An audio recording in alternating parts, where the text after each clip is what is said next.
Hello and welcome to Love Anything Art.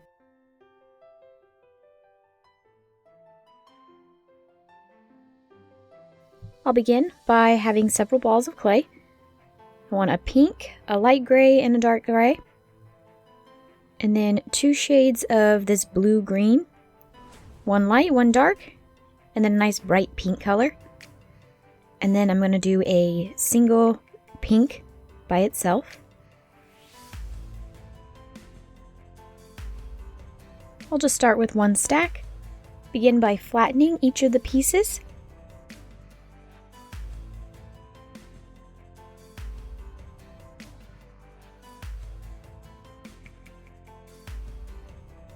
I'm using this really cool wavy cutter.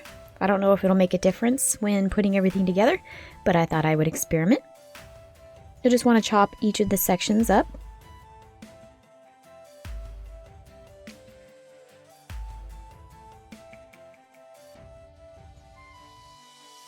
And then crosswise too. And I'm just going to go ahead and break up all the little pieces as I go.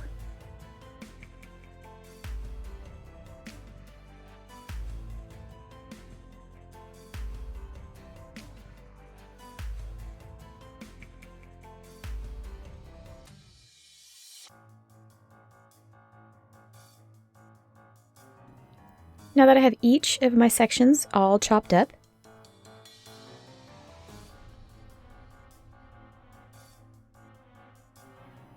I'll take each of them and place them on a sheet of wax paper.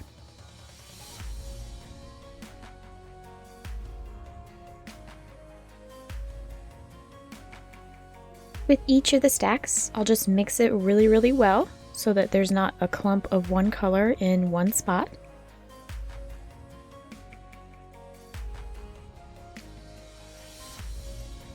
I'm going to use some really cheap paint and then just give it a nice covering.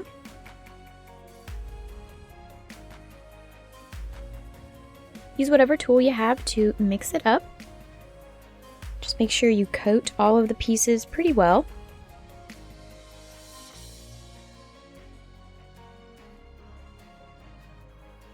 Once you're done, just spread them out so that it dries a little bit faster.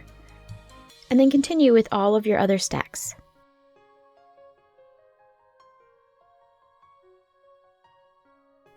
And then to avoid all the messies that I have in the past, I'm just going to go ahead and fold up the wax paper all the way around. And then just give it a nice squeeze. I kind of want to get it into a square or a rectangle shape.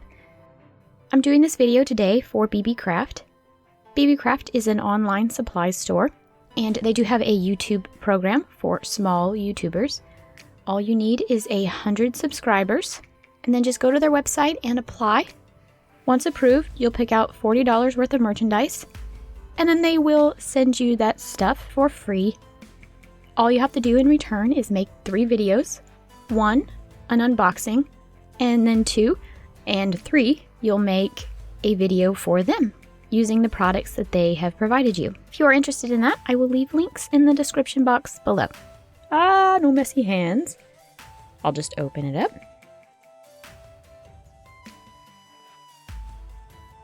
And then remove it from the wax paper.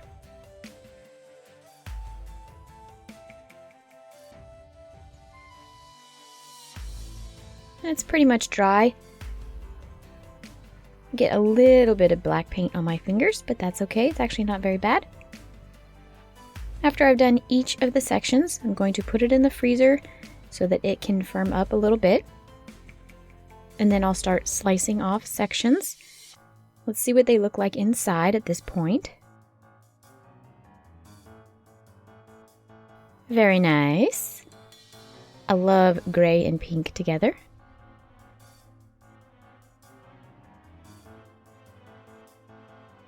Now I'll just slice off several pieces from each of the stacks, and I do want them to be very thin, or as thin as possible, so it's best to put them in the freezer.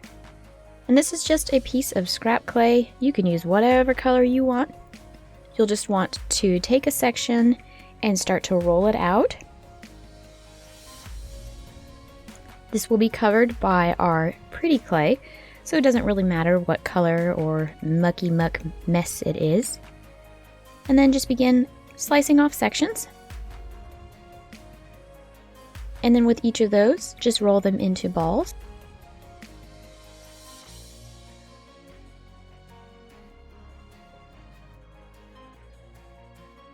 Once you got them good and rolled, you'll just take a section of your pretty clay and put it on there. I'm going to break it up a little bit so that it's not all clumpy and you can get the flatter layout of the design.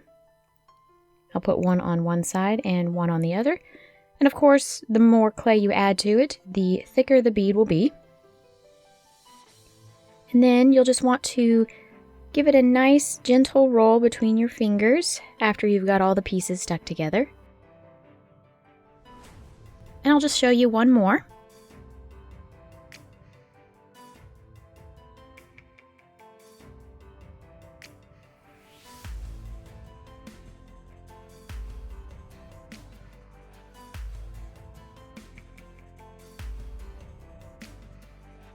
Once you have your pieces on there, you can just gently pinch it between your fingers just to get all of the pieces nice and flat and stuck together before rolling it. If you just roll the piece, it might kind of distort it a little bit, but I mean, if you're going for that look, that's great. You can also experiment and see what works best for you. But just give it a nice gentle roll once everything is in place. And there you go, you have a bead.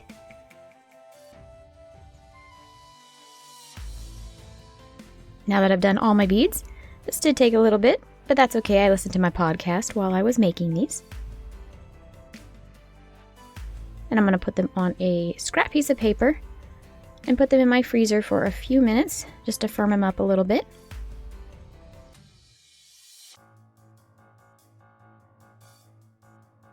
And while that's going on, this is a cooking pan. Just picked it up from the grocery store in the baking aisle. And I have poked holes in both ends directly across from each other. So I have some on one side and some on the other.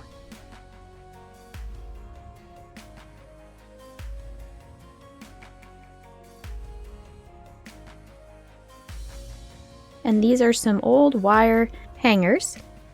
And I have cut off the top part, and this is the bottom part where your pants would lay across. And then you'll just, once you have your beads on there, you just poke it through one end and then poke it through the other. And then you can just set it in your oven to bake, and they won't have to touch each other or lay on a surface or roll around. With each of the beads, you'll just want to pierce one end with the coat hanger or whatever you're using, and then just gently twist it and give it a nice push on there. This does help if you put it in the freezer for a little bit. And just twist it and turn it and give it a little push, get it into place. And I'm using both my hands and the little skewer that I'm using here. Once you have it pretty good, you can give it a nice roll between your fingers there. And it'll get it nice and smooth in the center too. And then just flip it around and do it from the other side so that there's not a lot of distortion on one end. Give it a nice roll. And then move it to the back of the skewer. And you're done. Once I've done all of my beads, I'm going to put this in the oven and bake them. Once they are baked, just remove them from the skewer. They actually came off pretty easy.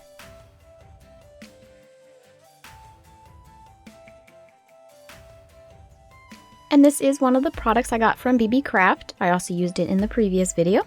I'll leave a link for that in the description below. This is just a little bit of wire. I'll just cut off a section.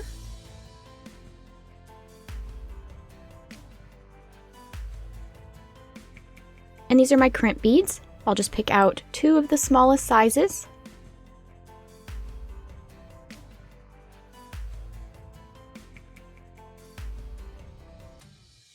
And you'll just put that on the very end of one of your strings that you cut off and crimp it. And these are the clam shells. They go over the crimp bead to hide it. And it also has a little hook on the end so that you can put your clasps or jump rings on there.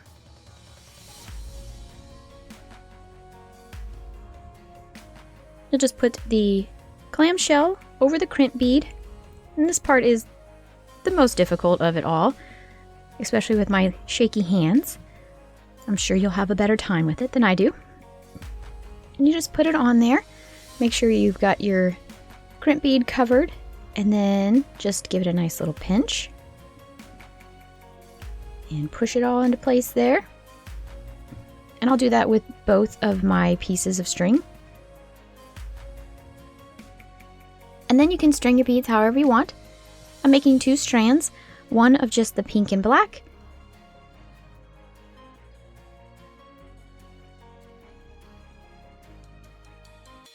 and then the other with the pink and gray and the pink and blue. And then I'm just alternating between the 2 colors.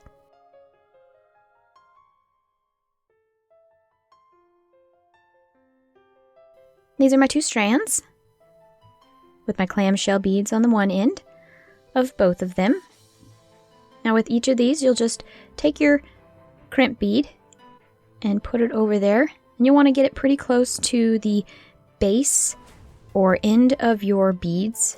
I give it a little bit of slack so that your beads can move around just a little bit.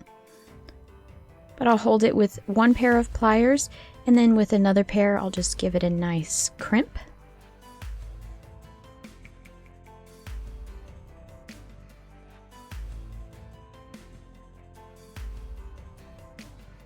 And I'll just keep my pliers there. Keep everything in place and hold it a lot better. And then just put your clamshell bead over that and give it a nice crimp. And I should have cut off the excess string that was on there, but it's okay. I'll go ahead and pull it aside here and give it a nice snip, and it will be okay. And then I'll just finish crimping out my little clamshell.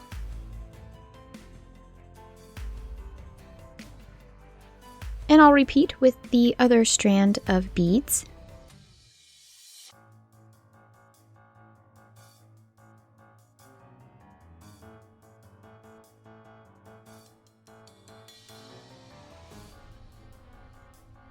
And these are my toggle clasps that I got from Beebeecraft too.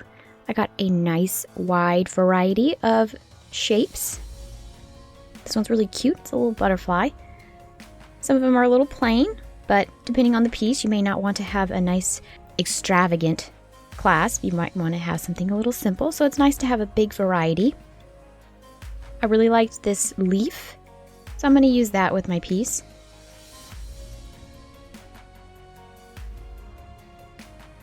And on each of the strand of beads, you'll just put a jump ring on the clamshell and then close it up. I'm using a small one for both of these. And then you'll use a larger one and put that on the smaller jump ring. Connect both strands, and then you'll just slip on your toggle clasp there.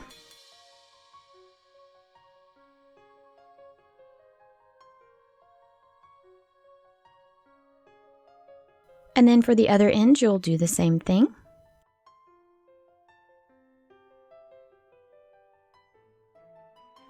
And then you'll just put it on, and voila, a beautiful beaded polymer clay bracelet. I really like the colors of these together. I think my favorite bead is probably the pink and blue, just because they are nice, bold, contrasting colors.